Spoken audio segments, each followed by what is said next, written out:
Սիրելի հայրենագիստներ, սիրելի ֆուտբոլասեր բարեկամներ, նախ շնորհավորում եմ բոլորիս երեկվա Արարատ Արմենիա ակումբի պատմական հաղթանակի կապակցությամբ։ Հայաստանի Հանրապետության սահմանադրությունը մի շատ հետաքրքիր նախադասություն ունի, որտեղ գրված է, որ իշխանությունը պատկանում է ժողովրդին։ Իսկ այդ գաղափարը կարող է կյանքի կոչվել մեկ հիմնարար սկզբունքով։ Այն է իշխանությունների տարանջատումը, օրենսդիր, գործադիր և տադական։ Երեք ճյուղեր են, երեքն էլ պետք է իրարից անկախ լինեն։ Չպետք է ծառայեն միմյանց, այլ պետք է վերահսկեն, որովհետև հենց այդ գաղափարով է պաշտպանվելու քաղաքացին իշխանության չարաշահումից։ Բայց այսօր Հայաստանում մենք տեսնում ենք ճիշտ հակառակը։ Դուք տարիներ շարունակ, քայլ առ քայլ կառուցել եք մի համակարգ, որտեղ ամեն ինչ պետք է ենթարկվի մեկ քաղաքական կամքի, կամ կարող ենք ասել մեկ քաղաքական մարդու։ Դուք ընտրական գործընթացի արդյունքում հասաք նրան, որ օրինակ Բարգավաճ Հայաստան կուսակցությունը դուրս մնաց խորհրդարանից։ Արդյունքում ինձանից ձախ հատվածում ձևավորվեց այնպիսի մեծամասնություն, որն ապահովեց ձեզ համար նույնիսկ սահմանադրական որոշումներ ընդունելու համար անհրաժեշտ 3/5 ձայները, բայց ձեր համար նույնիսկ սա էլ բավարար չէ։ Դուք ցանկանում եք մենաշնորհ ունենալ ամեն ինչի վրա, մենաշնորհ քաղաքական դաշտում, մենաշնորհ պետական համակարգում, մենաշնորհ որոշումների կայացման մեջ եւ այլն։ Բայց ամենավտանգավոր մենաշնորհը, որին դուք ցկտում եք, դա դուք եք գիտեք, որ հենց բառի բուն իմաստով իշխանության մենաշնորհն է։ Հիմա մի հարց եմ ուզում բարձրացնել, եթե խորհրդարանը չի վերահսկում կառավարությանը, ապա այդ դեպքում ով պետք է այդ գործառույթը անի։ Եթե խորհրդարանը կա падգամավորները գալիս են ազգային ժողով, որպեսզի ծափ տան միայն կառավարությանը, ըստ իս դա այդքան էլ ճիշտ չէ։ Մենք այստեղ ենք իմ իմանալով ու հասկանալով, որպեսզի կառավարության մամուլի դերը առնվազն դուք չտանեք։ Մենք այստեղ չենք, որպեսզի գործադիրի յուրաքանչյուր կատարված աշխատանքը կամ որոշումը ներկայացնենք որպես հաղթանակ։ Մենք այստեղ ենք նաև դուք իրականում, որպեսզի հարցնեք, պահանջեք պատասխանատվություն, չգիտեմ, բացահայտենք սխալները եւ այլն։ Բայց մենք այսօր շատ հաճախ լսում ենք, որ մանկապարտեզ եք կառուցել, ճանապարհ եք կառուցել, դպրոց եք կառուցել, բայց հարգելի գործընկերներ, այդ ամենը ազգային ժողովը չի անում, այդ ամենը պարտավոր է անել կառավարությունը իր համապատասխան գործիքներով, իսկ այդ ֆինանսական միջոցները չեք հավատա, բայց ձևավորվում է քաղաքացիների հարգերից։ Այսօր խորհրդարանի առաքելությունը պետք է լինի ոչ թե կառավարելը, այլ վերահսկելը։ Այն պարագայում, երբ որ քաղաքական բոլոր որոշումները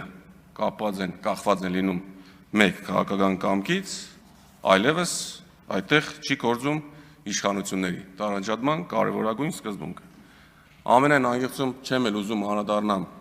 տադական համակարգին, որովհետև թե սահմանադրական տադանը, թե բարձրագույն տադական խորհուրդը, թե առաջին ատյանի տադավորները, թե վերաքննիչ տադանի տադավորները եւ թե վճռաբեկ տադանի տադավորները մեծամասամբ ձեր կողմից նշանակված, ընտրված անձինք են։ Մեկ փոքրիկ վերլուծություն եմ արել, 18, եթե միգուցե սխալվեմ թիվը, 18 թվականից հետո նշանակված տադավորների ընդհանուր թիվը կազմում է եղած տադավորների շուրջ 70-75%, ու դուք դեռ հլը այսքանից հետո դժգոհ եք ձեր կողմից նշանակված տադավորներից։ Հարգելի հազար ներողություն, պարոն, ենթադրում եմ Խաչատրյան, կներեք, եթե սխալվում եմ, ելույթ ունեցավ, հուսամ չեմ սխալվում, կապված Նարեկ Կարապետյանի, Միքայել Խաչատրյան, շնորհակալություն, ելույթ ունեցավ, խոսքում նշեց, որ կարծես թե ինքն էլ շատ շուշուտ գնում է եկեղեցիներ, մասնակցում է պատարագներին եւ այլն։ ու նաև միաժամանակ օգտագործեց ընդրակաշարք տերմինը,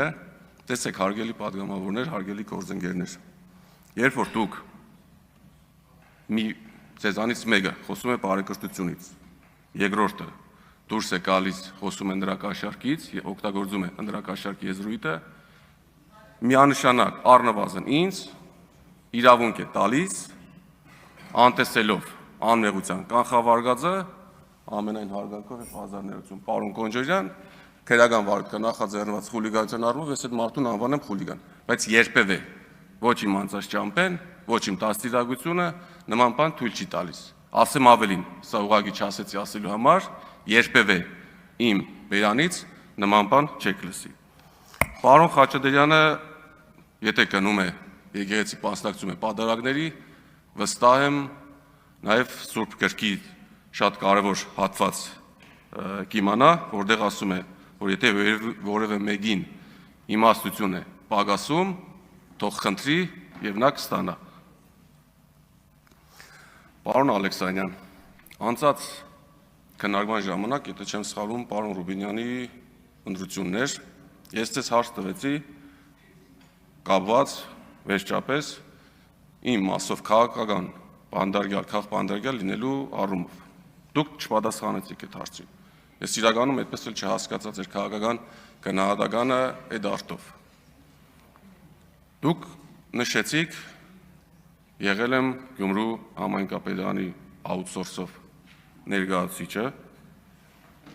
ներկայացել եմ հայցադիմումներ որպես փաստաբան եւ այլն։ Բայց դուք քանոր տիկին Ջուլհագյանն էլ ասեց ու ցես մեր գործընկերները ներկայացնում են շատ ազնիվ ու անգեց, խնդրում եմ